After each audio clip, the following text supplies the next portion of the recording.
Padre bueno, Padre santo que está en el cielo, Señor, santo, santo y bendito sea su nombre. Gracias le damos nuevamente, Señor, por esta mañana de sábado, por permitirnos, Señor, un sábado más el poder estar aquí para poder glorificar, Señor, y para poder aprender más de usted. En sus manos de amor nos colocamos, Señor, y colocamos a su pueblo, a donde quiera que esté, Señor. Ayúdenos para que cada día podamos ser luz, Señor, allí donde estemos, allí donde vayamos, para que su Espíritu Santo pueda llenarnos, Señor, y así nosotros poder dar ese mensaje que tanto necesita este mundo. Quédese con su pueblo y acompáñenos en esta hora. Todo esto se lo rogamos en el bendito nombre de su Hijo, amado Cristo Jesús, con el perdón de nuestros pecados. Amén. Amén. Feliz Santo Sábado, hermanos. Esta es la escuela sabática número 2 de la primera de este trimestre, que se titula, que estamos hablando acerca del libro de Daniel, y la segunda lección se titula De Jerusalén a Babilonia, y bueno, va a versar más que todo en Daniel 1, acerca de la prueba de Daniel y sus amigos, y más o menos ya lo sabemos todo, más o menos esta historia, desde, bueno, los que son dentro de la iglesia, desde muy pequeños se ha contado, y los que son nuevos también, ya cuando se estudia Daniel 1, pues ya se sabe. Pero vamos a intentar recordar un poco esto y sacar un poco más acerca de esta lección. Dice el versículo para memorizar: a estos 4 muchachos Dios les dio conocimiento e inteligencia en todas las letras y ciencias. Daniel tuvo entendimiento en toda visión y sueños. Daniel 1:7 dice... La Biblia dice: no teme mostrar debilidades de la humanidad caída. Desde Génesis 3 en adelante, el pecado humano y sus tristes resultados saltan a la vista. Al mismo tiempo, también vemos casos de personas que muestran una gran fidelidad a Dios, incluso cuando se enfrentan a incentivos poderosos para hacer cualquier cosa, menos fieles. Algunos de los ejemplos más conmovedores de esa fidelidad lo vemos en el libro de Daniel. Bueno, ya el libro de Daniel también no solamente hay este caso, sino que otros 2 casos en los que se mostró fidelidad tanto Daniel y sus amigos. Sin embargo, dice, mientras estudiamos Daniel, tengamos en cuenta que el verdadero héroe del libro es Dios. Estamos tan acostumbrados a las historias que enfatizan la fidelidad de Daniel y sus amigos que podemos olvidarnos de exaltar la fidelidad de aquel que guió y sostuvo a estos 4 jóvenes mientras confrontaban el poder y el encanto del imperio babilónico. Ser fiel ya es un desafío en la propia tierra y lugar, dice, y ni hablar de enfrentar presiones de una tierra, cultura y religión extranjera. Pero los protagonistas humanos enfrentan los desafíos porque, como el apóstol Pablo, ellos saben a quién han creído y en él confían. Bueno, esa es la parte del sábado que nos habla un poco más de, bueno, de lo que sería la lección, ¿no? Mostrar que a pesar de que ha habido, que en la Biblia hay héroes o hay personas que muestran tanta fidelidad a Dios, también muestran la parte de la debilidad humana, no el pecado, ¿no? Tenemos muchos casos en la Biblia, como por ejemplo David y muchos otros más. La parte del domingo nos habla de la soberanía de Dios, dice... A simple vista, dice el libro de Daniel, comienza con un sombrío dejo de derrota. Dice, Judá ha capitulado ante Nabucodonosor y los vasos del templo han sido llevados de Jerusalén a la tierra de Sinar. La palabra Sinar aparece en la Biblia en Génesis 11:2, dice, como la ubicación de la Torre de Babel. Sinar es una señal siniestra, dice, ya que alude a un proyecto arraigado en un desafío abierto a Dios. Y es que cuando pasó lo de la deportación del pueblo de Dios, de Judá, a Babilonia, estuve leyendo en el comentario bíblico o en algún otro lado que ahorita no lo recuerdo, ayer que estaba preparando, acerca de la Torre de Babel, que aún en esa época, cuando el imperio babilónico obtuvo esa gran renombre, ¿no? y era un imperio tan poderoso, aún estaba parte de lo que fue la Torre de Babel y que de hecho era un lugar de culto, por todo lo que significaba, ¿no? Aún así, dice, las primeras líneas de Daniel dejan en claro que la derrota de Jerusalén no se atribuye a un poder superior del rey babilónico. Más bien ha ocurrido porque el Señor entregó en sus manos de Nabucodonosor a Joacim, rey de Judá. Y es que esto estuvimos hablando también un poco de Un poco la lección pasada, bueno, más que todo era un tiempo más allá de lo que estamos aquí, ¿no? Porque la lección pasada se trataba de Esdras y Nehemías y era un tiempo más allá de lo que fue el tiempo de Daniel, pero que vemos cómo la apostasía del pueblo de Dios, que ya estaba profetizado en el libro de Jeremías, por ejemplo, llegó a su punto culminante y Dios pues, hizo lo que tenía que hacer. No cumplieron con lo que tenían que hacer. ¿Y qué hizo? Pues hacer que el imperio babilónico le invadiera y los tomara y destruyera lo que fue la ciudad. Mucho antes Dios, dice, bueno, lo que estábamos comentando, mucho antes Dios anunciaba a su pueblo que si su pueblo se olvidaba de él y transgredía el pacto, lo enviaría como cautivo a una tierra extranjera. Por ende, Daniel sabe que detrás del poder militar de Babilonia y más allá de él, el Dios del cielo está liderando la marcha de la historia. Esta visión clara de la soberanía de Dios lo que sostiene a estos jóvenes y le da fuerza y valor para enfrentar la tentación y la presión del imperio babilónico. Yo de aquí quería destacar que Daniel y sus amigos, que eran jóvenes en ese tiempo, pero que eran jóvenes fieles, porque no solamente se trata de ese momento en el que ahí les tocó demostrar la fidelidad a Dios, pero no es que en ese momento se habían preparado, sino que desde pequeños los habían instruido porque tenían un papel importante que realizar en la historia de este mundo, ¿no? Pero que detrás de todo detrás de que ellos habían sido deportados, habían sido alejados de su familia, llegaban a una tierra extranjera como esclavos, ellos sabían perfectamente lo que pasaba y lo que ocurriría y todo lo demás. ¿Pero por qué lo sabían? Porque estudiaban las profecías, ¿no? Habían sido entendidos en la palabra de Dios, en lo que existía en ese momento como palabra de Dios, en las profecías de los profetas, ¿no? Y entonces sabían que eso iba a pasar porque Dios ya se los había dicho de antemano. Entonces, a pesar de que no quiere decir que sabiendo eso tenían que ser fieles sí o sí, pero ellos ya tenían el conocimiento de lo que pasaría en un futuro y estaban seguros y arraigados en las promesas de Dios que pase lo que pase, Dios iba a triunfar. Hoy en día, traigo a relusión esto porque esto en la escuela sabática bueno, deberían de hacer la alusión, ¿no? Como, bueno, más adelante dicen alguna cosa, pero no tan así. Hablando de Babilonia y de todo esto, ¿qué pasa hoy en día con los que estamos en el tiempo del fin?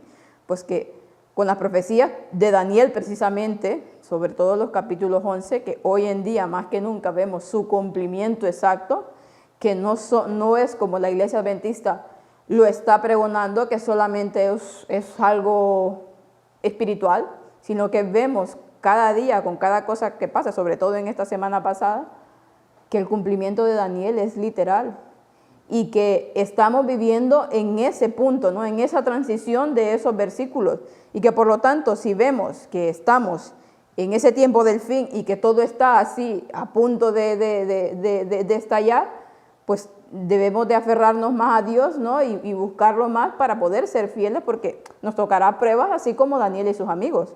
Les tocó defender su fe, a nosotros nos tocará defender nuestra fe, y en circunstancias, lo más seguro, más difíciles de lo que las tenían ellos. Si alguien quiere comentar, pueden hacerlo.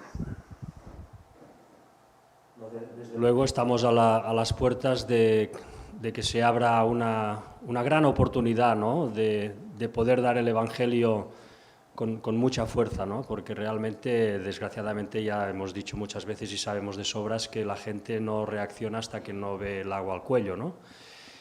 Y lo que pasó esta semana pasada con este asesinato de este general iraní, yo detecté en mi entorno alarma, ¿no? Alarma. La gente realmente se da cuenta que estamos a las puertas de un desastre, ¿no?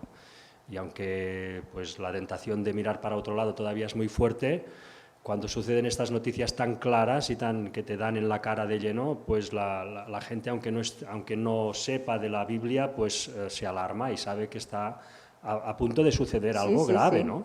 Porque ya entiende todo el mundo que si Irán entra en guerra nos va a afectar en petróleo, en tantas cosas, ¿no? Va a haber crisis fuerte, ¿no?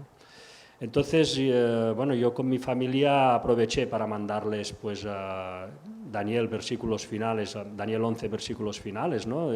Traduciéndoselo a hoy en día como está sucediendo. Y por primera vez, pues no hubo burlas, ¿no? No hubo burlas. La gente, entonces, con esto quiero decir que se abre realmente una puerta, ¿no?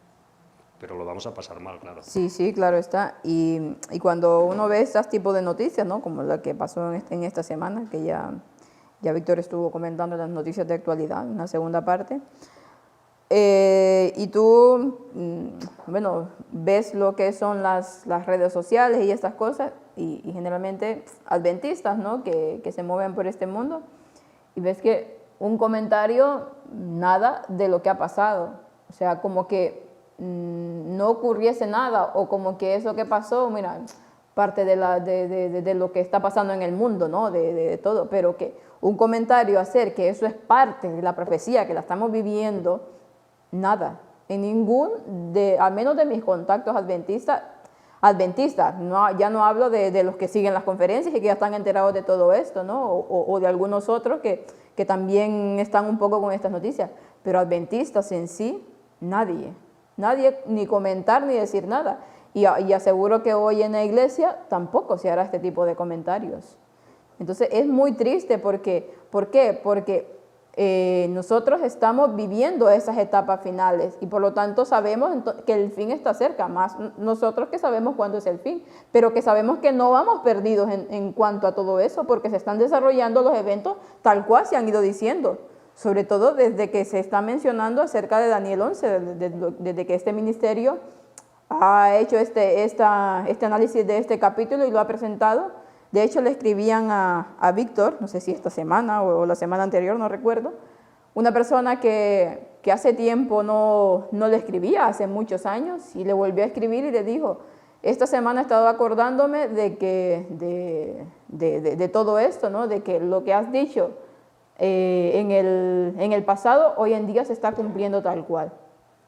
Entonces, y no es que simplemente él ha estado mencionando que las profecías de la palabra de Dios, no es que él ha dado de profeta o de vidente como muchos lo quieren hacer ver, pero que la iglesia adventista no tenga, pero ni de decir absolutamente nada acerca de esto, es triste, porque entonces ¿cómo es que se llama el pueblo del tiempo del fin? ¿O cómo es que se llena la boca de que están esperando a Cristo o de que Cristo ya viene? O sea, ¿cómo lo demuestran? Sí, hay cosas específicas que muestran que Cristo viene, pero con solo decir, mira, lo que está pasando en el mundo es eso y ya está, para muchas personas no se les puede llevar el mensaje de esta forma. Y aquí la escuela sabática nos habla y nos dice, al finalizar este día, dice, al enfrentar los desafíos del siglo XXI, dice, necesitamos recuperar la percepción de Dios que se refleja tan vívidamente en el libro de Daniel. Según este libro, el Dios a quien servimos no solo impulsa las fuerzas de la historia mediante su soberanía, sino que también interviene misericordiosamente en la vida de su pueblo para brindarle una ayuda crucial en un momento de necesidad. Y, como veremos más adelante, lo que Dios hizo por los cautivos hebreos lo hará por su pueblo en el tiempo del fin, independientemente de los diversos ataques contra ellos y su fe. Y lo deja este comentario y lo hace un poco generalizado, ¿no? Y un poco así. Bueno, Dios es el Dios, es un Dios que tiene el control de la historia y por lo tanto no debemos de preocuparnos. Al menos es mi percepción cuando leo esto. No debemos de preocuparnos por lo que hacen los demás, ¿no? Lo que ha sido el pensar de hace tiempo de la iglesia adventista. Dios es el Dios que tiene el control. Sí, Dios tiene el control de la historia, pero nosotros debemos de estar pendientes de lo que pase, porque de esa forma entonces sabemos en qué punto de la historia estamos. Pero si lo ponemos como que, mira, ya Dios se encargará de todo eso, nosotros solo sigamos adelante y mantengamos nuestra fe y ya está, y se acabó. No nos enteramos entonces de la película, ni de nada de lo que está pasando. Sí, a ver, es correcto evidentemente que todo lo que sucede Dios lo lleva al control y que no somos nosotros, sino que es el Espíritu Santo y todo esto, pero también podemos llevar al extremo eso, Sí. porque lo están haciendo los evangélicos eso. que es el Espíritu que me lleva, el Espíritu me dice, el Espíritu me da, el Espíritu me corre, y al final tú no haces nada, ¿no? ¿Y dónde está la voluntad humana? ¿Y dónde está la voluntad de David de seguir a Dios? Porque sin la voluntad humana Dios no puede actuar en ti. Eso es evidente y el Nahuatl lo deja muy claro. Entonces, ese 5, ¿no? Ese que representaba esa persona que está unida a Dios y por eso puede actuar. O sea, Dios solo no va a hacer las cosas. Dios va a necesitar un agente humano o agentes humanos para hacerlas. Pero no porque Él no pueda, sino porque ya lo vimos el otro día, quiere que participemos de su naturaleza divina. Nos mete en el plan para que seamos parte de Él y uno con Él. Y esa es la misericordia de Dios, esa es la bondad real de Dios, que nos quiere hacer luchar con Él. Entonces, ¿qué hay más que eso, que serle útil a Él? Nada más.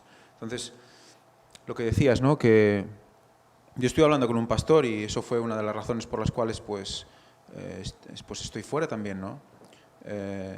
Él decía que, bueno, ya tú vive tu vida, ¿no? Y ya, bueno, si tú estás con Dios, ¿qué te va a pasar, no? Los demás sí que les atacarán las cosas, pero a ti no, ¿no? Digo, pero ¿usted está hablando de qué? ¿De los 144.000 o de qué está hablando? Porque está hablando del ya, incluso de la persecución, ¿no? Entonces, mucha gente va a morir, y muchos creyentes van a morir. Y no todos les saldrá como a Daniel le salió. No, claro. No todos. Que... muchos valdenses se les ataban las manos a los tobillos y salían volando por las cornisas. ¿Y eso es qué? ¿No hacían la voluntad de Dios? ¿No hizo Dios nada por ellos? Entonces, ¿a qué estamos jugando aquí, no? Entonces, está bien el énfasis, pero lo dicen demasiado. El énfasis lo ponen en lo que ellos quieren hacer ver, pero por otro lado se debería de aclarar que tampoco es que nosotros no vamos a quedarnos así, como dice Ángel, ¿no? Quietitos sin hacer absolutamente nada, porque no es así, incluso en nuestra salvación. Sí, Dios hace, o sea, Dios nos da todo para que nosotros podamos, pero lo que Dios no puede obligarnos es a que nuestra voluntad la pongamos a su servicio, tenemos que hacerlo nosotros. Tiene que salir de nosotros, porque tenemos parte en esa salvación. Porque si no, entonces qué fácil sería, ¿no? Que Dios dirigiera así a todos y los hiciera como máquinas o como robots para que les sirviesen. No es así. El humano tiene parte también con la salvación. En la parte del lunes nos habla de fe bajo presión. Y ya empieza con Daniel 1, que bueno, vamos a comenzar a leer Daniel 1 para que más o menos vayamos viendo, aunque ya lo sabemos todo, pero hay cosas interesantes a destacar. Dice, en el año 3 del reinado de Joacim, rey de Judá, vino Nabucodonosor, rey de Babilonia, a Jerusalén y la sitió. Y el Señor entregó en sus manos a Joacim, rey de Judá, y parte de los utensilios de la casa de Dios, y los trajo a la tierra de Sinar, a la casa de su Dios, y colocó los utensilios en la casa del tesoro de su Dios. Cuando leí el comentario bíblico acerca de eso, de la casa del tesoro, dice que era una especie de museo que tenían los babilonios, donde exponían un poco las cosas majestuosas que ellos tenían y todo lo que iban recogiendo en cada una de las batallas, ¿no? Lo más importante, por eso es que se trajeron ciertas cosas, lo más valioso, ¿no? Y esa casa del tesoro era así, como una especie de museo donde ellos exponían a sus visitantes o a las personas que vinieran ahí de la grandeza que tenían, ¿no? De cómo se habían hecho de estas cosas o la grandeza de su reino. Y dijo el rey Aspenaz, dice, jefe de los eunucos, que trajese de los hijos de Israel, del linaje de los príncipes. Muchachos, dice, a quienes no hubiese tacha alguna, de buen parecer, enseñados en toda sabiduría, sabios en ciencia y de buen entendimiento, e idóneos para estar en el palacio del rey, que los enseñase las letras y la lengua de los caldeos. Vemos que bueno, era en general la costumbre, ¿no? de los imperios, de cuando tomaba cautivos a los pueblos a los lugares que ellos tomaban de rehenes, pues para poder servir en el palacio tomaban de lo mejorcito, no iban a tomar a cualquiera. Nos habla aquí de cómo eran, sin que no hubiese tacha alguna, y no sé si recuerdan que en el servicio del santuario, bueno, más adelante creo que lo dice aquí la escuela, en el servicio del santuario también se escogía los sacrificios tenían que ser animales que no tuviesen tacha alguna, que fueran perfectos, porque simbolizaban ¿a quién? Simbolizaban a Cristo, ¿no? De buen parecer, feo, bueno, aquí lo dice, feos no eran. Si eran de las personas nobles o que venían de príncipes de Judá, pues dice que de buen parecer. Y tampoco tonto, dice, enseñado en toda sabiduría, sabios en ciencia y buen entendimiento. Personas inteligentes, que tuvieran un conocimiento que fueran cultos, ¿no? Porque más que todo lo que está describiendo aquí a un tipo de jóvenes totalmente, bueno, no sé con qué compararlos hoy en día, pero porque creo que no existen así, pero que era lo mejor de lo mejor. Y que entonces vemos aún más, ¿no? O sea, estos jóvenes que fueron expuestos al imperio babilónico, eran personas con mucha inteligencia y también atractivos. Y le señaló, dice el rey, la ración para cada día. Bueno, ya veremos luego más adelante, al final, una cita de Elena White acerca de este versículo y del versículo final de este capítulo de Daniel. Y le señaló el rey, dice, para cada día de la provisión de la comida del rey y del vino que bebía y que los criase 3 años, que al fin de ellos se presentasen delante del rey. Entonces estaban, dice Daniel, Ananías, Misael, Azarías, de los hijos de Judá. Le señaló cuál era bueno, esto ya lo hemos hablado en otras ocasiones, pero le señaló, dice, la ración de la comida del rey, lo que comían en el reino, ¿no? Que ya nos podemos imaginar qué tipo de cosas eran.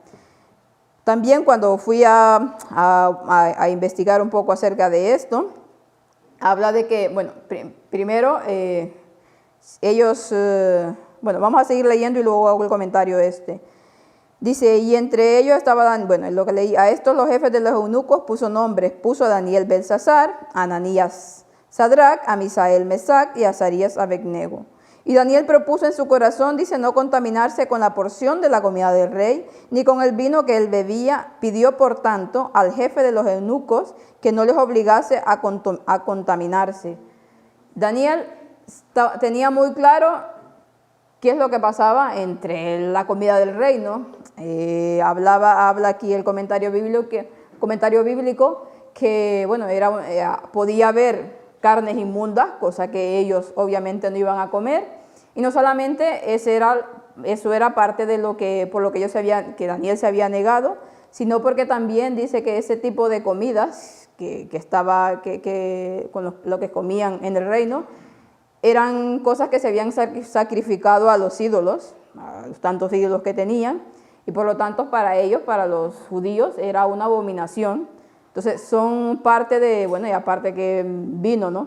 Y Daniel, bueno, ya luego cuando Elena White comenta en Patriarcas y Profetas y Reyes, habla de que, claro, ellos habían tenido una educación desde muy pequeños de temperancia absoluta, o sea, sus padres los habían preparado tanto, yo no sé si sabían o no sabían lo que iba a pasar con estos jóvenes, a lo mejor no, lo que iban a hacer, a lo que se iban a enfrentar, y habían tenido una temperancia, sobre todo en todo, pero en la comida habían sido educados así, desde muy pequeños. O sea, no es que en ese momento que pasaba esa situación, es que se decidían a no comer de eso, sino que lo habían hecho desde su nacimiento prácticamente, o desde que estaban en el vientre de su madre, de no contaminarse o de no comer comidas que no le permitieran un discernimiento a su mente, ¿no? Un discernimiento mental y que estuviesen preparados para servir a Dios de la manera que lo hicieron.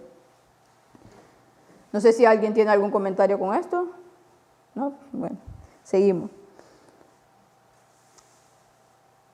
Y también vemos aquí que les han cambiado los nombres.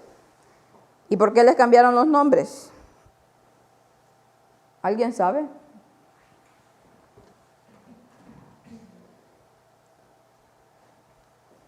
Nabucodonosor era muy astuto, quería estropearlos y por eso les puso nombres de divinidades paganas.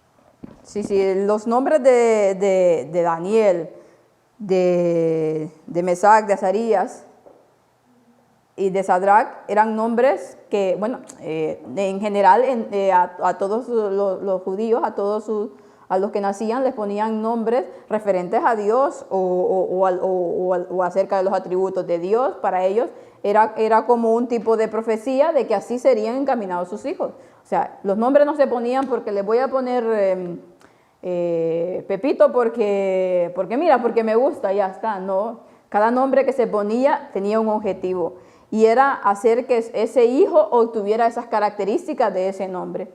Esa era la forma en cómo se ponían los nombres los judíos de esa época. Entonces, el objetivo de Nabucodonosor era que se estropearan, sí, claro, que dejaran a Dios. Exactamente. Entonces, ¿qué hizo Nabucodonosor? Nabucodonosor, su objetivo cuando traía este tipo de cautivos, ¿no? Y que los quería que le sirviesen, su objetivo era cambiarles totalmente su doctrina, ¿no? Adoctrinarlos para el reino, para que le sirviesen y para que sirviesen en su religión, ¿no? Y en su cultura. O sea, su objetivo siempre era ese y por eso hacía estos 3 años que los preparaban y todo para totalmente adoctrinarlos y que ellos desistieran de lo que creían, ¿no? Y lo primero que hacía era cambiarles el nombre. Y les decía exactamente, les cambió el nombre y les puso nombres acerca de también, dicen, bueno, algunos hablan aquí por internet, que estuve investigando acerca del significado de los nombres que le puso, que por ejemplo Belsasar, aunque tampoco está muy claro, dice que hace referencia a Bel, que era la divinidad del imperio babilónico en bueno, una de las tantas, pero una de las mayores era Bel. Entonces, Belsasar dicen que puede proviene de esa divinidad, ¿no? Y así a los otros, eran cosas que se referían a deidades de su religión. Y entonces, el objetivo de cambiarles el nombre era ese, ¿no? Que hacerles ver que ellos estaban dedicados ya a lo que estaban y que tenían que ir cambiando sus perspectivas. Josep quiere comentar. Sí, buenos días, en primer lugar. Quería comentar que hay muchos paralelismos en el libro de Daniel, igual que hay en el libro de Esther, con el tiempo del fin. Sí. Y este es uno de ellos. Porque vemos cómo les cambian los nombres por nombres babilónicos, que son a dioses, homenajes a dioses paganos, sí. Para de esta forma incluso lavarles el cerebro y hacer que pierdan esa fe hebrea que ellos han tenido de siempre. Recordemos que eran jóvenes pues, que deberían tener entre 18 y 20 años, sí, más cuando o menos, fueron llevados allá, más o menos. Edades, sí. Claro, eso es un paralelismo de lo que será luego, ¿no? Con todo esto que estamos viendo, de estas leyes climáticas, etcétera, etcétera. Y cuando salga la ley dominical, de cómo pues, se hará un lavado de cerebro al mundo para que incluso eso vaya contra el pueblo de Dios y a la vez pues, pierdan esa fe y acepten esas directrices, ¿no? Es decir, que hay paralelismos tremendos, tremendos. Sí, sí, interesante lo que ha dicho Josep porque no lo había, bueno, sí, a lo mejor no lo había visto de esta forma, que sí que ya sé que tiene paralelismo y que hay que aplicar tanto, pero es cierto, lo que hoy en día se está haciendo es un adoctrinamiento total, incluso con el pueblo de Dios, porque ya vemos la Iglesia Adventista cómo está en su pensar, ¿no? En todas las infiltraciones que ha ido metiendo ahí cosas que ya totalmente difieren de lo que es la fe auténtica adventista o de lo que fue, ¿no? Y el adoctrinamiento no tanto del mundo, sino que Satanás, a ver, el mundo más o menos lo tiene cogido, ¿no? Pero el pueblo adventista es el que tenía que meterse para adoctrinarlo y para hacerlo claudicar en cuanto a vinieran estos tiempos, ¿no? Y era lo que pasaba en ese momento con Daniel y sus amigos. También creo que tenemos que recordar que a Dios Padre en la escritura hebrea se le llama Hashem, que quiere decir el nombre. O sea, Él mismo ya es el nombre. Cuando nosotros hablamos en el nombre de Jesús, el Náhuatl dice que en el nombre de Jesús quiere decir en la mente y en el espíritu de Jesús. O sea, en lo que Él representa en lo que Él muestra, en lo que Él es, haces la oración. Por eso el nombre en el mundo hebreo era algo más que un nombre, ¿no? Era lo que definía a esa persona, incluso su futuro. Hemos visto en toda la Biblia Sí, sí. como los nombres de las personas, cuando buscas el Definían su significado, era una profecía de lo que iba a ser esa persona, ¿no? Y luego vemos otra cosa. Satanás no hizo más que imitar lo que hará Dios en el cielo. Exacto. Dios nos dará un nombre nuevo. ¿Por qué? Escrito en una piedrecita, ¿verdad? Un nombre nuevo. Porque seremos nuevas personas, nuevos nacidos. Ya no seremos como antes. Por lo tanto, una nueva vida, nuevo nombre. Entonces, para que veamos cómo realmente el nombre no es solo un detalle, que mira, ahora me lo cambio porque no me gusta, ¿no? Porque puede ser que ese nombre esté definiéndote también, ¿no? Entonces, Dios sabe por qué te llamas así, ¿eh? Y más en esos momentos, no en esos tiempos, ¿no? Donde realmente se buscaba un significado al nombre. Sí, sí. Recordamos incluso cuando nacían en según qué situaciones, le ponían el nombre en función de cómo Dios le había dado a ese niño también. Y eso marcaba la vida del niño, ¿no? O sea que realmente es mucho más profundo. Y Satanás lo sabía y lo sabe. Por eso quiere que perdamos nuestra identidad, ¿eh? Que no seamos ni hombres ni mujeres, ni qué somos, ni el nombre pues me lo cambio porque no me gusta, entonces ya no sabemos lo que somos ni dónde estamos, ¿no? Y eso es lo que hacían, era básicamente una desarraigar y reconfigurar. Hoy día sería esa palabra, que reconfigurar, ¿no? Hay una configuración, por un reset, reconfiguro, ¿no? Para que crezca hacia otra dirección completamente diferente. Sí, sí, Pero cuando recordamos que el mismo Dios es llamado Hashem, el mismo Dios es llamado el nombre, ya vemos que realmente estamos tocando algo muy sagrado, ¿no?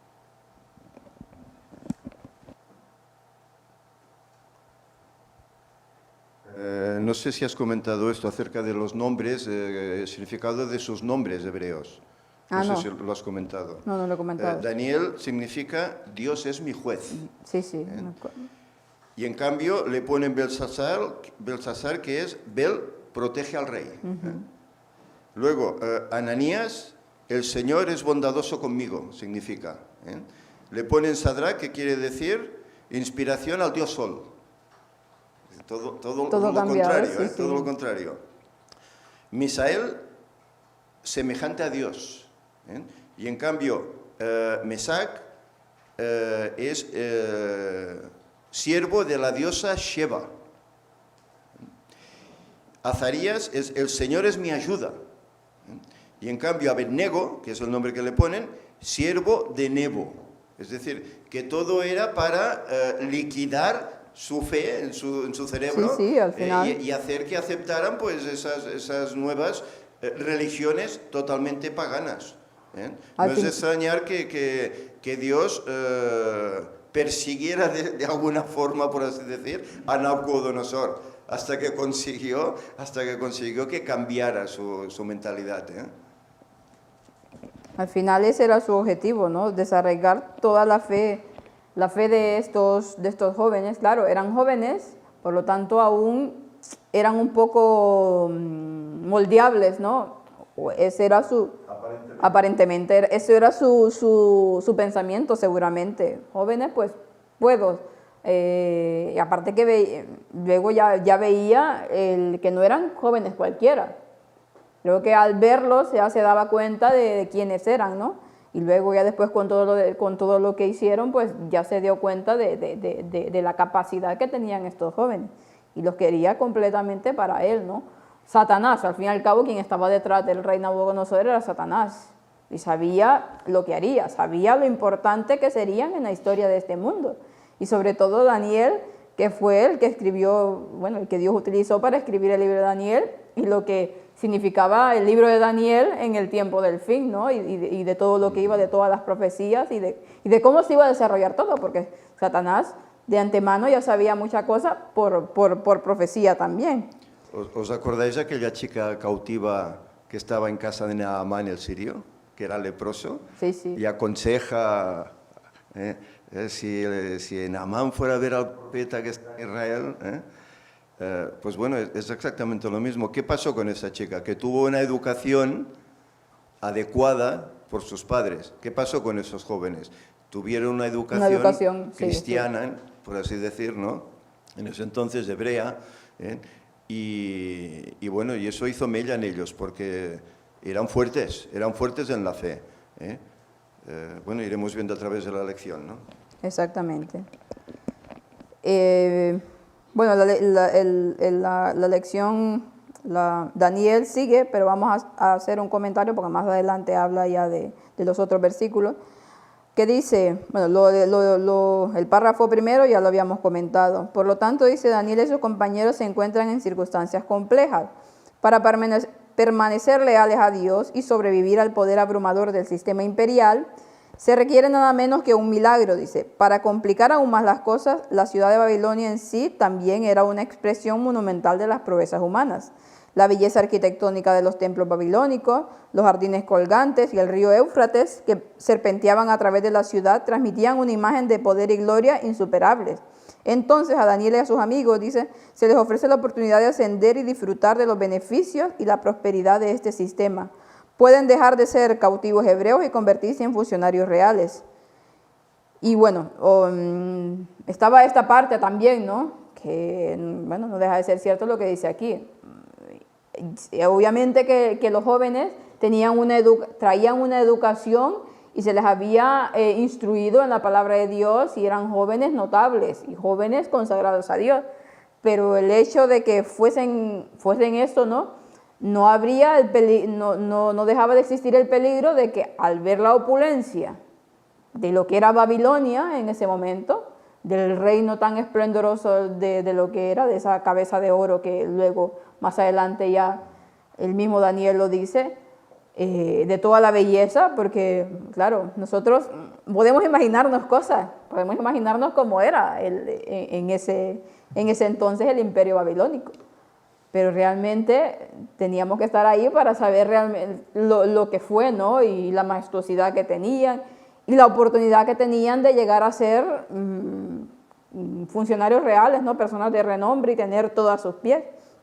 Mas, sin embargo, todo esto tenían una fe muy arraigada y no solamente que traían una fe arraigada, sino que en el momento, en cada día de su vida, como nos dice, oraban a Dios para no sucumbir a todas las tentaciones que había en ese reino.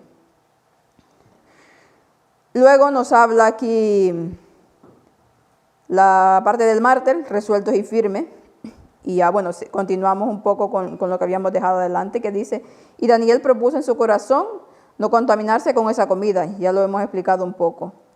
Y Dios dice, y puso Dios a Daniel en gracia y en buena voluntad con el jefe de los eunucos. O sea, ya vemos cómo Dios ya estaba allí, o sea, Dios estaba en favor de estos jóvenes. ¿Por qué? Porque veía sus corazones y porque sabía a lo que iban a hacer en ese entonces. Dice que puso gracia en el corazón del jefe de los eunucos para que permitiese que esa prueba, si vemos Daniel, dice, entonces dijo Daniel a Melzar, que estaba puesto por jefe de los eunucos sobre Daniel, Ananías, Misael y Azarías, dice, te ruego que hagas una prueba con tus siervos por 10 días y nos des legumbres a comer y agua a beber. Vemos que Daniel de primera no le dijo, mira, no voy a comer de esta comida y no me la hagas probar ni nada. Fue inteligente. ¿Qué le dijo? ¿Qué hizo?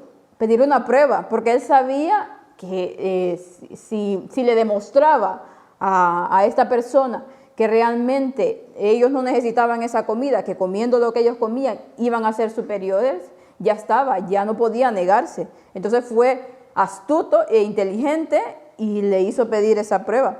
Muchas veces a nosotros, como pueblo de Dios, a veces nos falta esa astucia para dar el mensaje sobre todo.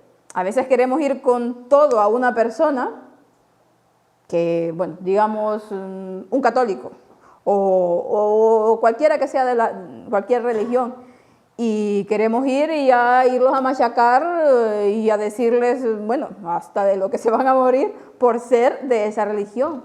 Y no se es astuto, no se sabe que de esa manera estamos cerrando la puerta ¿a qué?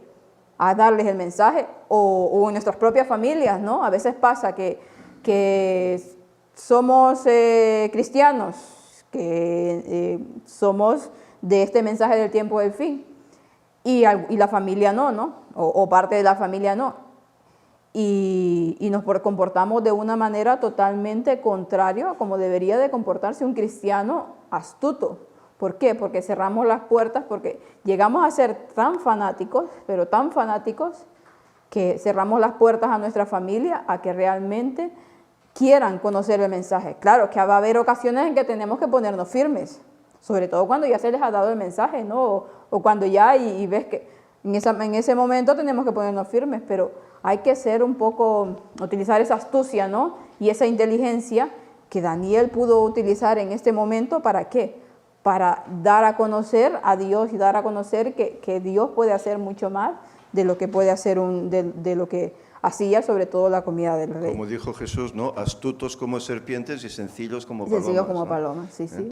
Pero aparte de esa astucia que ellos tenían, porque eran personajes inteligentes, desde luego, vemos como la mano de Dios interviene. También, claro. Que les hace caer en gracia delante del capitán, Sí, sí. ¿no? Les hace caer en gracia y les ofrece, ¿no? Esa prueba.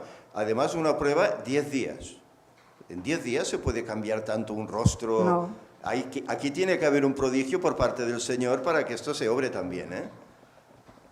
También, y bueno, también podemos ver que, claro, Daniel y sus amigos, lo que menciona aquí el comentario bíblico adventista, venían desde Judá hasta Babilonia. Habían unos cuantos de miles de kilómetros, unos cuantos días de caminata, o sea, venían y claramente no llegaron a Babilonia,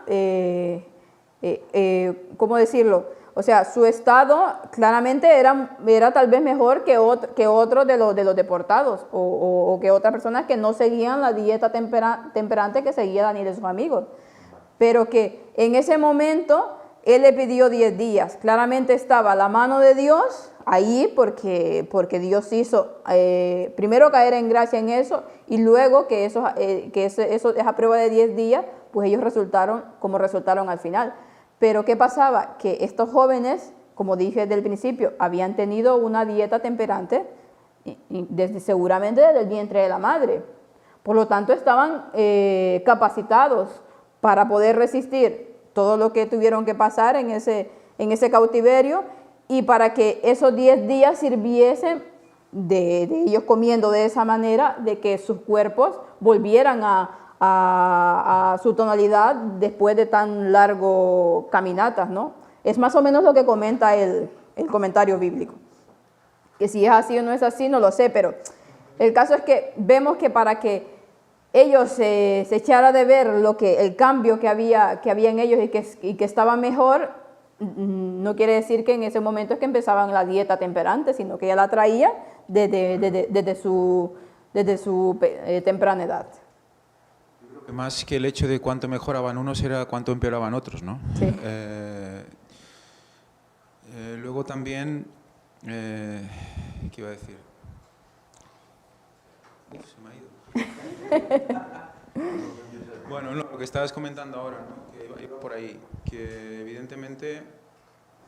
Luego otra cosa que decía Josep, ¿no? De 10 días. Digo, yo creo que si vamos 10 días al McDonald's seguidos, al 10º día no estamos igual que al primero, pero seguro, ¿no? Luego es verdad que el Señor solo puede actuar cuando tú haces su voluntad, por lo tanto, si la seguían haciendo, pues ahí evidentemente, yo creo que todo es junto, todo está unido, ¿no? Todo está unido. Todo está unido. Nos dice aquí, bueno, y él le dio esa prueba de los 10 días, ¿no? Empezar a comer legumbres, bueno, la comida que Dios había dado en el principio. Bueno. Al ángel, Dios primero quiso escuchar la decisión que tomaron ellos, luego les vino la gracia y todo el camino se les aplanó, pero primero tuvieron que decidir qué querían hacer, si comían o no comían de la comida del rey. Luego actuó Dios y todo fue plano, se le acabaron las dificultades y los pusieron en el mismo lugar por eso, por la voluntad de Dios.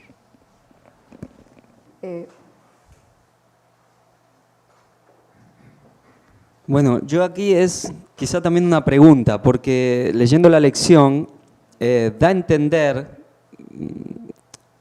digamos, haciendo alusión al texto de Daniel 1:8, de que Daniel y sus amigos propusieron no contaminarse con la comida del rey. Y la lección da a entender que ese no contaminarse tenía que ver porque esta comida, estas carnes eran sacrificadas, ofrecidas a los ídolos. Yo lo encontré un poco quizá, porque por lo que yo sé, no eran solo las carnes, por lo que yo sé, por lo menos en Egipto, ofrecían toda la comida a los ídolos, con la cual se hubiese contaminado también comiendo cualquier otra cosa, las legumbres mismas. Entonces es una pregunta a ver si la lección está equivocada, está acertada, porque como que quita un poco el énfasis de la salud en sí, del tema de las carnes, que es verdad que es probable que muchas carnes hayan sido inmundas y que también se haya negado por ese tema. Pero parece como que él niega todas las carnes. Y el vino, es probable que el vino sea con alcohol.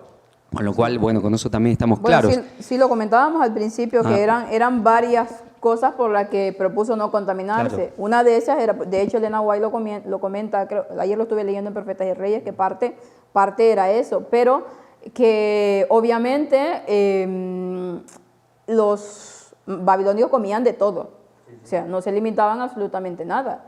Y entre ellos estaba todas las carnes inmundas y el vino, ¿no? Porque parte de mucho de eso, Daniel y sus amigos sabían lo que significaba el vino, lo que hacía el vino en la mente de la persona.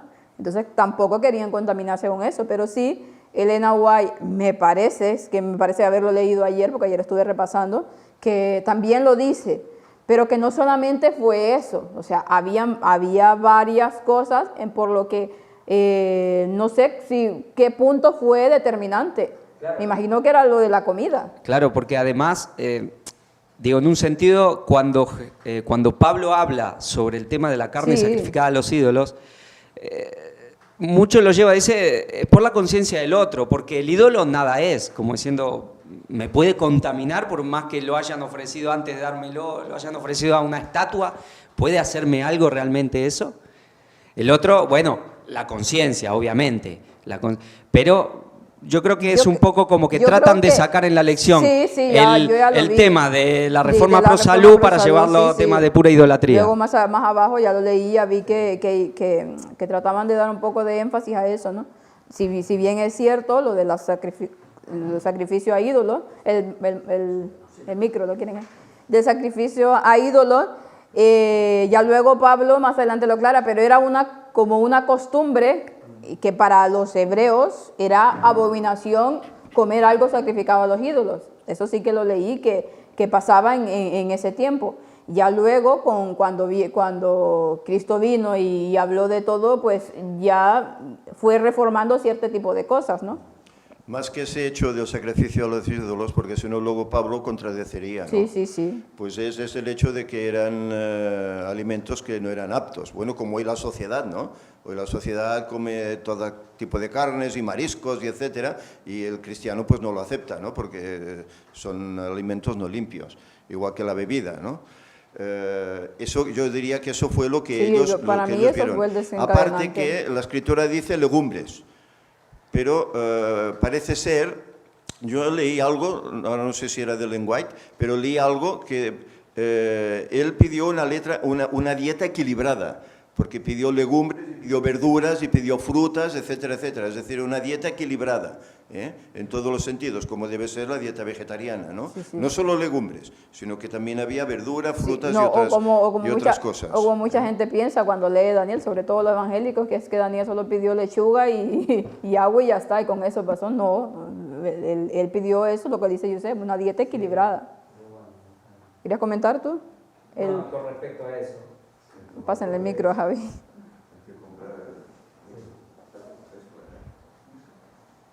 Extrañamos a Javi y sus comentarios. Bueno, sí, con respecto a los evangélicos, yo estuve unos años con ellos, conocí gente que intentó hacer la dieta de Daniel y tomaron agua y garbanzo, digamos, por 10 días y les sentó fatal. Nosotros sabemos que, claro, las legumbres son proteína, ¿no? Es como el reemplazo. Mira, en vez de vino, tráeme agua y en vez de las carnes, ponme legumbre. Pero seguro que los cereales, la fruta y las verduras también estaba todo incluido, ¿no? Sí, no, era una dieta equilibrada. Ellos conocían perfectamente y Dios les había dado el tipo de dieta, ¿no? que debían de seguir para que su mente pudiese estar en perfectas condiciones. Y lo que decía Javi, o sea, Dice, bueno, lo que decían, en primer lugar, al parecer Daniel entiende bien la difícil situación de funcionario, por lo que propuso una prueba de 10 días. Bueno, en segundo lugar, la certeza de que el resultado sería tan positivo en tan poco tiempo. Se debe la absoluta confianza en Dios, pero más arriba creo que es lo que da a entender. Y sí que da un poco dice algo acerca de la dieta, pero así muy escuetamente. Que bueno, que debemos de hacer como Daniel, ¿no? De tratar de cuidar nuestra alimentación para que nuestras mentes y nuestros cuerpos estén en óptimas condiciones para servir a Dios. Pero que todo, como hace tiempo en las escuelas sabáticas, todo va así, ¿no? Lanzan una cosa y queda como tú lo quieras coger y ya está, no se hace énfasis, no se es directo en las cosas que se tienen que ser directas. Lamentablemente, las escuelas sabáticas están hechas para que se lancen y tú las tomes como quieras tomarlas y como te vaya mejor. Luego nos habla de la parte del miércoles. Bueno, seguimos en lo mismo, ¿no? A Daniel y sus compañeros los eligen para el servicio real porque encajan dentro del perfil establecido por Nabucodonosor. Según los oficiales del palacio, debían ser jóvenes apuestos y sin ningún defecto físico. Bueno, lo que comentábamos, aquí hacen el comentario de que, curiosamente dice, los sacrificios y las personas que servían en el santuario debían ser sin defecto. El rey de Babilonia parece compararse con el Dios de Israel por cuanto exige condiciones similares para los que sirven en su palacio. Sabemos que también era una copia todo de Dios, ¿no? O sea, el diablo tampoco iba a tener a sus sirvientes a personas que no valían nada o que no fueran personas en óptimas condiciones para dar ese servicio, ¿no? Todo lo iba imitando. Si Dios escogía a personas aptas para ejercer el ministerio del sacerdocio y de todo lo que lo acompañaba, pues Satanás iba a hacer lo mismo, ¿no? Elegir a personas que fueran totalmente aptas para impulsar o adoctrinar al pueblo de la mejor manera. Sabía que si había gente defectuosa en el pueblo no los querría escuchar. ¿Por qué? Porque por la vista entra mucha cosa, ¿no?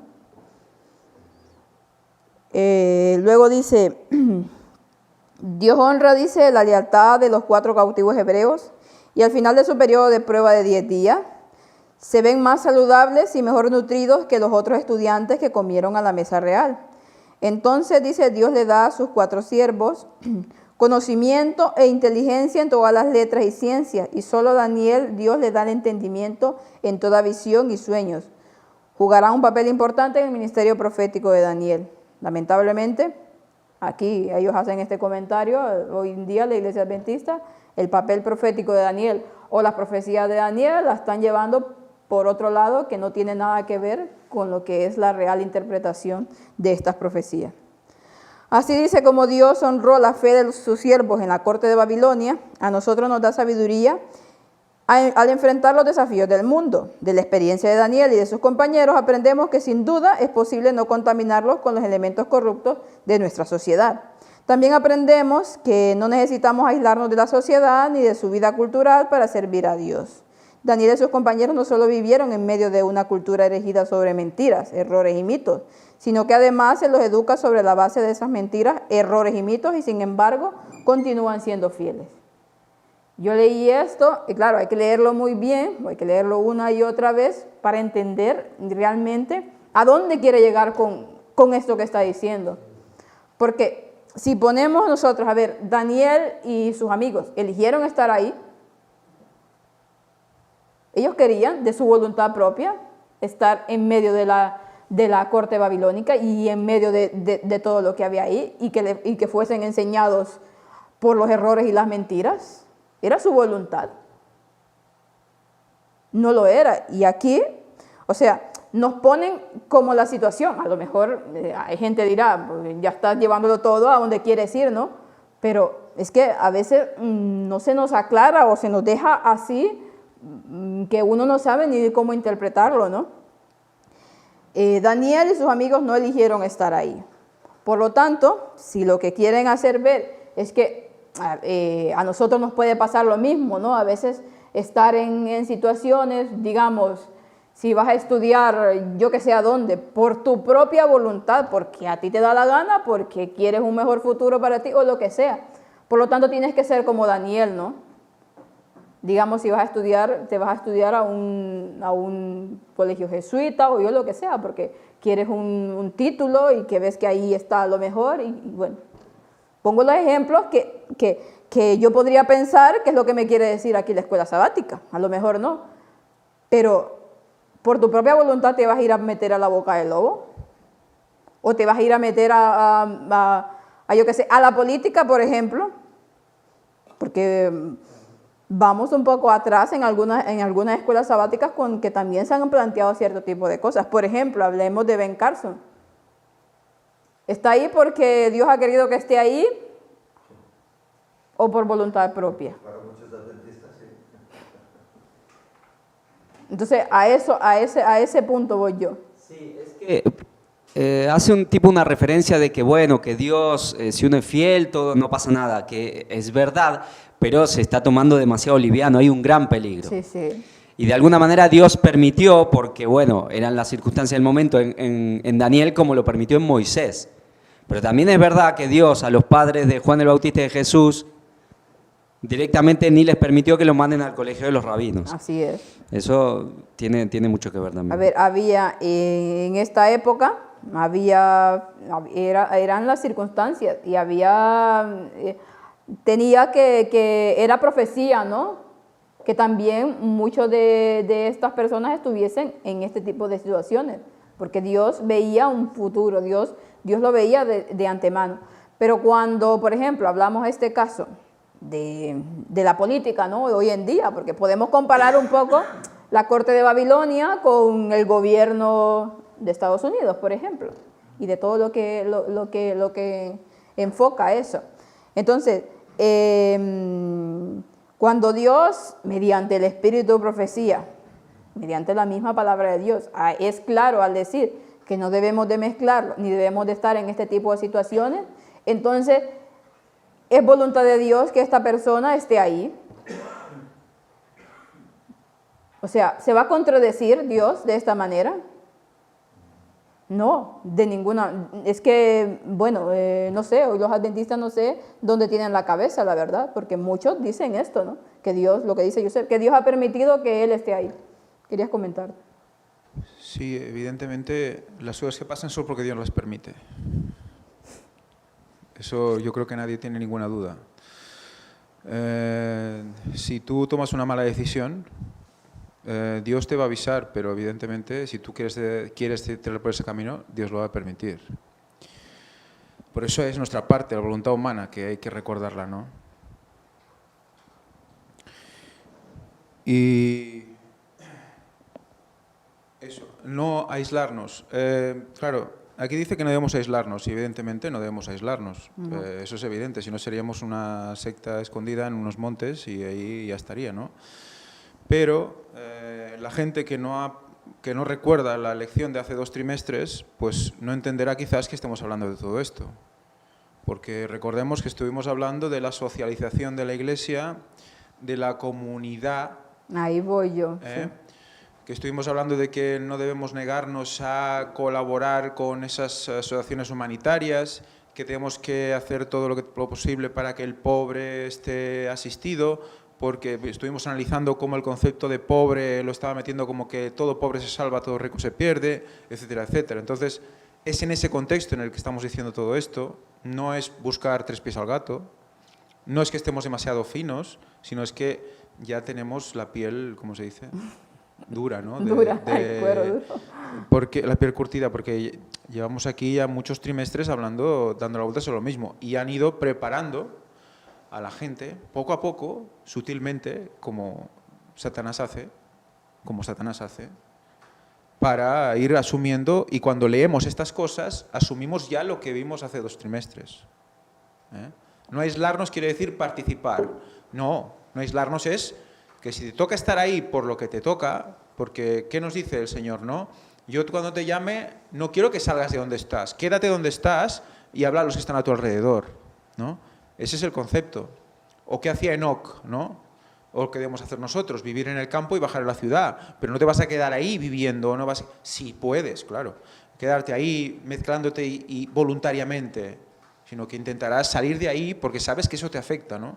Porque si no somos bastante presuntuosos pensando que por el hecho de ser cristianos podemos caminar por el fuego, ¿no? Y no nos pasará nada. La presunción también es pecado, ¿no? Hay que ser prudente también.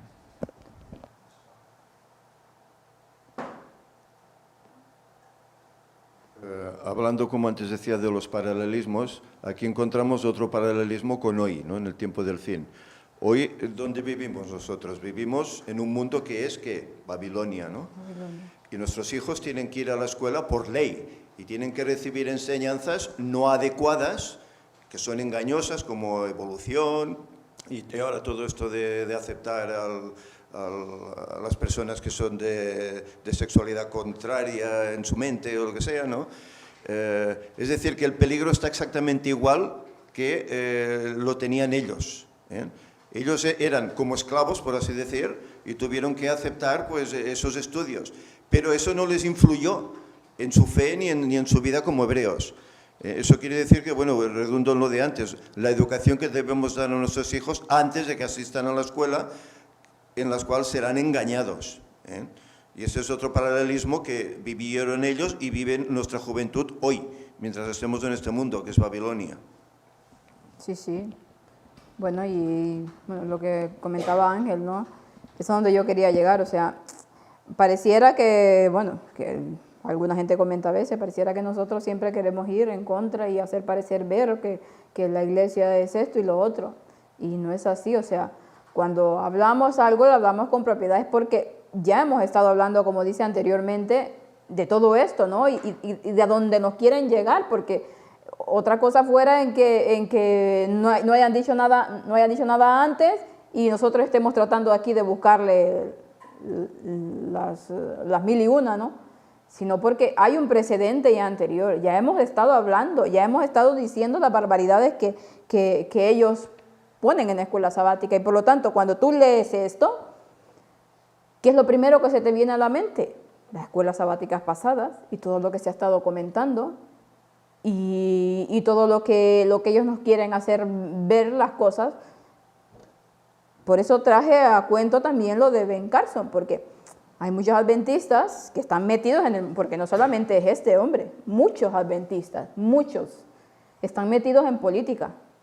Cuando nosotros sabemos qué es lo que hay en la política y que por más que tú estés allí, no quiere decir que vas a cambiar nada. Y si bien es cierto, dice Elena White en alguno de sus escritos, que Dios tiene a personas preparadas en los gobiernos o en esto para intervenir cuando hacen ciertos tipos de cosas para beneficio del pueblo, no quiere decir que estas personas es que ellos hayan querido irse a meter para cumplir esa profecía. Porque a veces ni son ni personas cristianas, pero Dios los tiene ahí, ¿para qué? Porque Él tiene hasta el control de todo.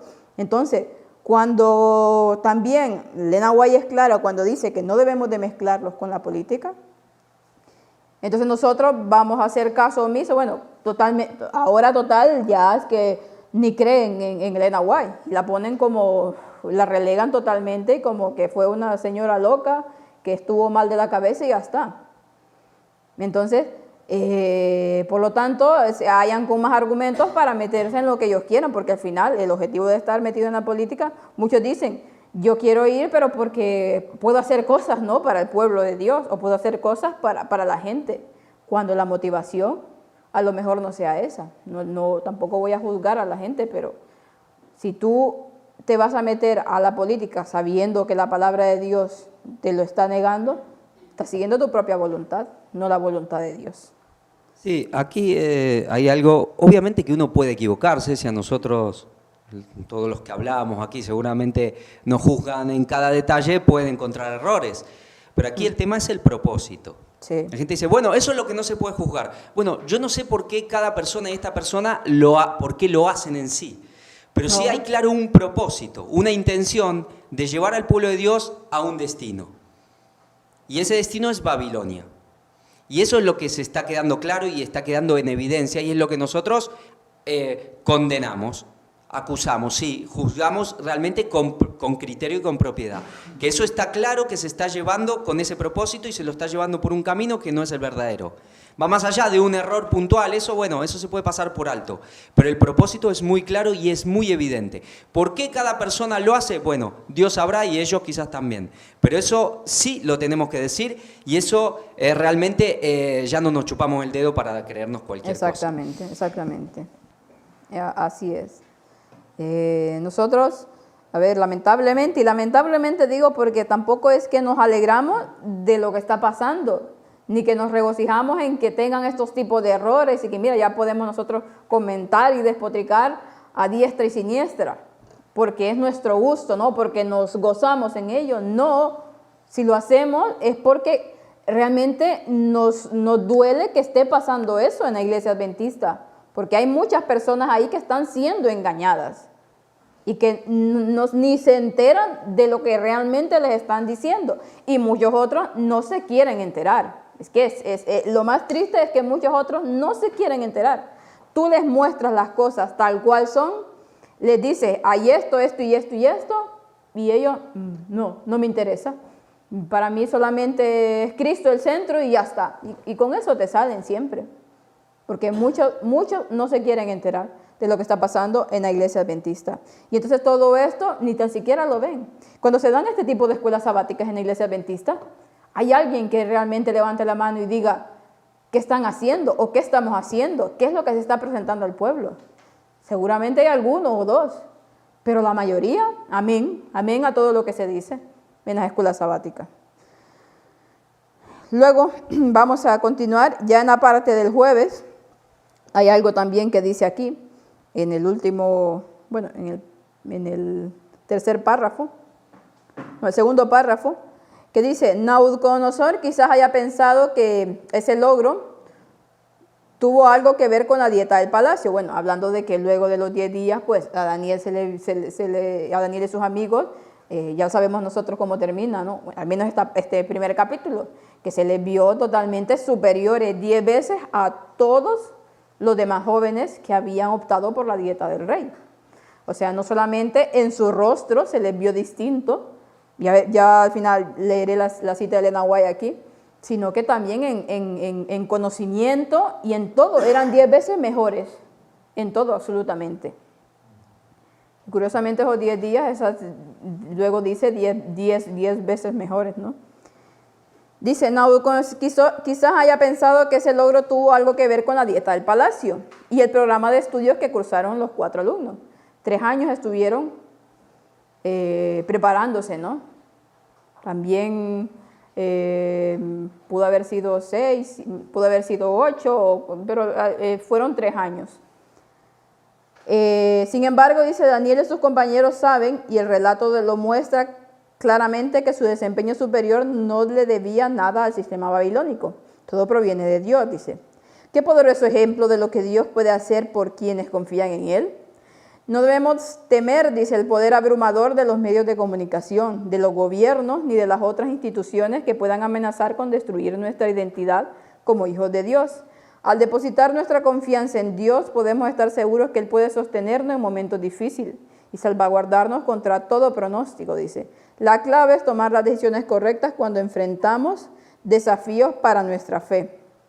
Y ya nos dice después, al observar Daniel 1 aprendemos algunas lecciones importantes acerca de Dios. 1. Dios controla la historia. Dios nos da sabiduría para que podamos sortear el ambiente hostil de nuestra cultura y sociedad. Y 3. Dios honra a quienes confían mediante la convicción interna y el estilo de vida. Sí, bueno, todo lo que dice aquí es correcto, pero hay que matizar cierto tipo de cosas, ¿no? Temer a lo que pueda hacer el mundo, claro que no debemos de temer, o temer a lo que puedan hacer los gobiernos, o sea, claro que no debemos de temer, ¿por qué? ¿Por qué? Porque sabemos que Dios lo controla todo, sí, Dios controla la historia, Dios está al control de todo, y por lo tanto lo que pueda pasar no debería de darnos miedo, porque ya sabemos que al final triunfaremos, ¿no?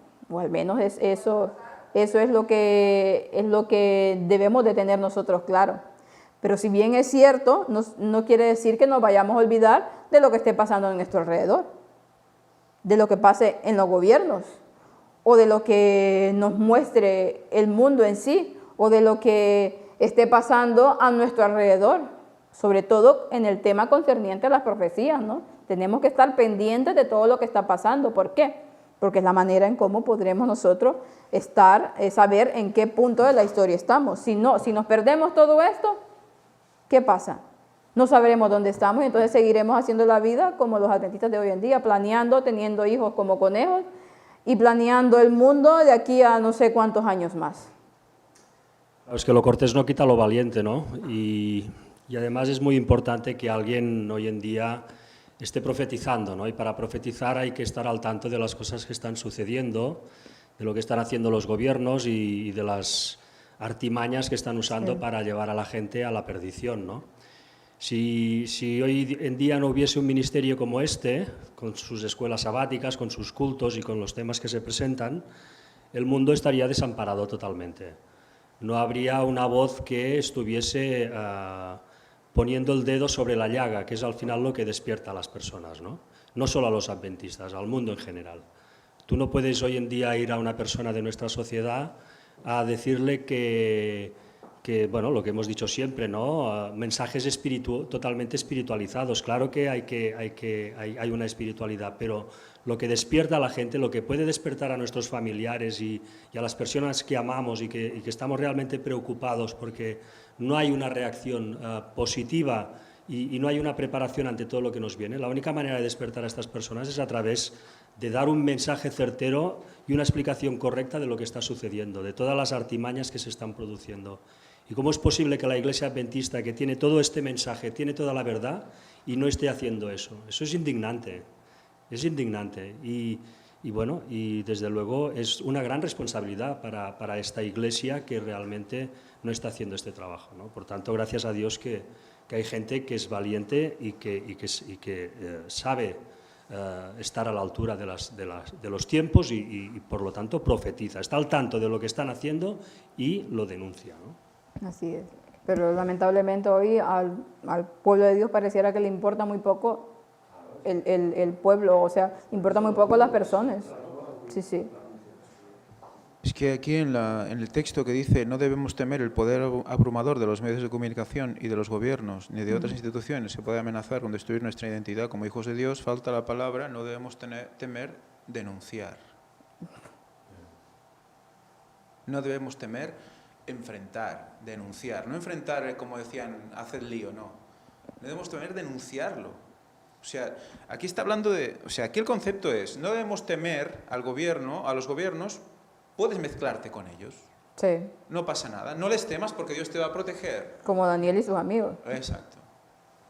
Pero no temas denunciarles, no temas explicar lo que están haciendo por detrás. Porque Daniel estuvo 3 años estudiando, dice... temas babilónicos. ¿Y qué estudió? ¿Estudió la Biblia? ¿Qué estudiaba durante 3 años? ¿Qué estuvo estudiando durante 3 años? ¿En qué los formaron durante 3 años? Pero estuvieron viendo el enemigo, ¿eh?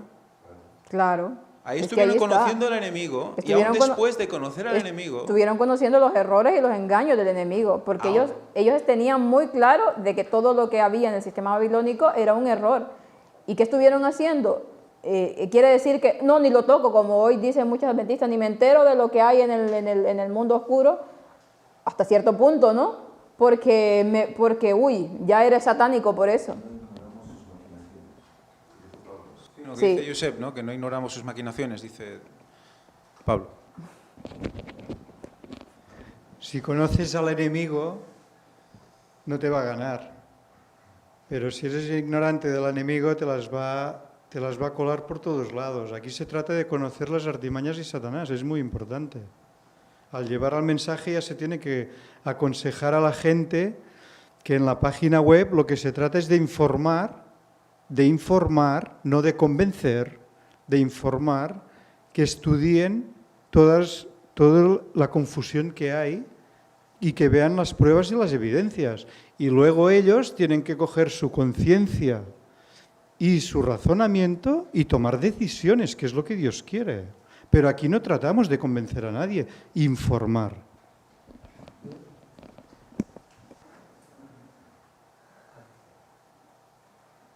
Realmente parece que se están aceptando las tentaciones de Satanás. Cuando veíamos que, bueno, el problema con la comida era que estaba ofrecida a los ídolos. Claro, ahora no hay, por lo menos en nuestro territorio no se ofrecen comida a los ídolos. Entonces parece como, mira, come, todo es pan, tranquilo.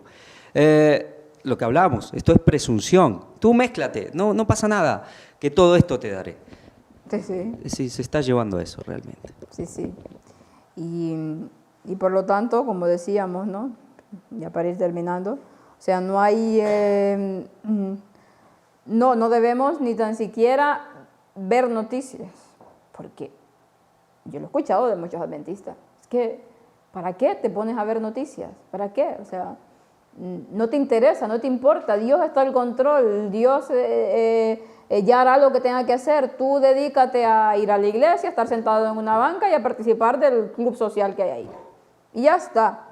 Por lo demás, ya Dios te irá informando, ya el Espíritu Santo es quien te indicará qué es lo que debe de hacer en cada momento.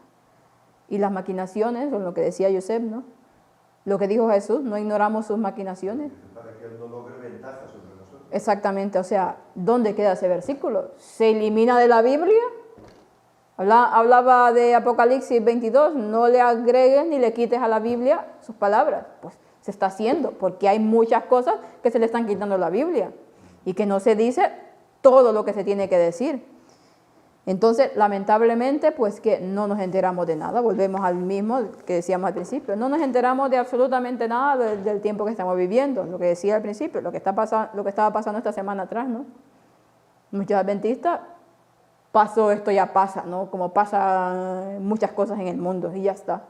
Pero de lo que tiene que ver con la profecía no se dice absolutamente nada.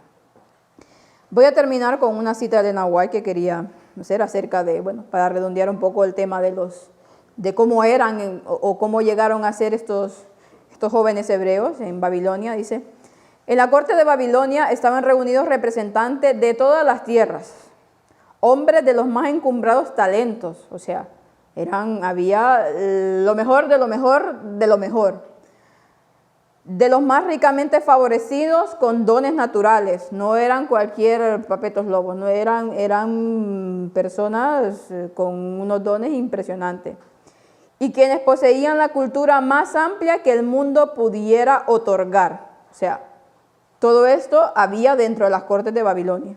Y sin embargo, dice, los jóvenes hebreos no tenían pares entre todos ellos. O sea, había lo mejor de todo, en todo lo que se pudiese, pero sin embargo, dice, como estos jóvenes hebreos no había uno, no había entre ellos ninguno. En fuerza, dice, en belleza física, en vigor mental y relaciones literarias, no tenían rivales. El porte erguido, dice, el paso firme y elástico, el rostro hermoso, los sentidos agudos, el aliento no contaminado, todas estas cosas eran otros tantos certificados de sus buenos hábitos, insignias de la nobleza con la que la naturaleza honra a los que obedecen sus leyes.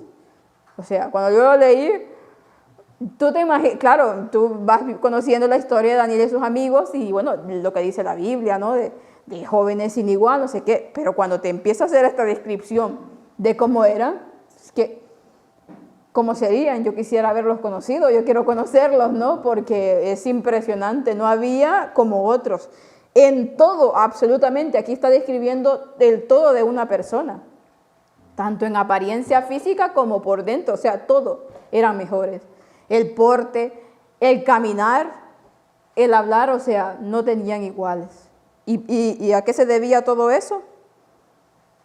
A lo que Dios honra, ¿por qué? A los que obedecen sus leyes. Habían sido preparados desde muy pequeños para ese papel que tenían, porque si no hubiesen sido así, no hubiesen pasado la prueba. Pero Dios había inculcado a sus padres a preparar a estos jóvenes y tuvieron la suficiente fuerza, ¿para qué? Para aguantar y para ser los mejores en todo. Eso nos llama la atención a nosotros, que donde quiera que estemos, donde quiera que vayamos, también debemos de intentar ser los mejores en todo. Cada cosa que hacemos debemos de intentarla hacerla bien. ¿Por qué? Porque somos representantes de Jesús, somos representantes del dueño de todo, de Dios. Y por lo tanto, si no dejamos bien a Dios en todo, entonces ¿cómo la gente querrá conocer ese Dios, no? Seguro que muchos querían conocer a quienes servían Daniel y sus amigos, porque lo veían impresionantes, ¿no?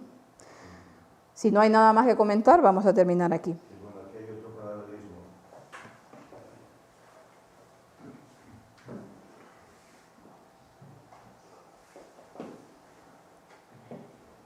Esta descripción que has hecho de ellos es la misma que el lenguaje hace también de Cristo, ¿no? Sí. Ese porte majestuoso, andaba erguido, etc. Es el paralelismo igual. Es decir, que antes con Javi hablábamos de Daniel, que era un paralelo de Cristo, pero también lo eran los otros tres compañeros, ¿eh? Y además, yo diría que aquí hay aún otro paralelismo con Cristo. Ellos escogieron la buena comida sana. Sí. Cristo tuvo una tentación, recordemos, haz que estas piedras se conviertan en pan, ¿eh? No solo de pan vivirá el hombre, ¿eh? Es decir, que también la comida estuvo ahí, ¿no?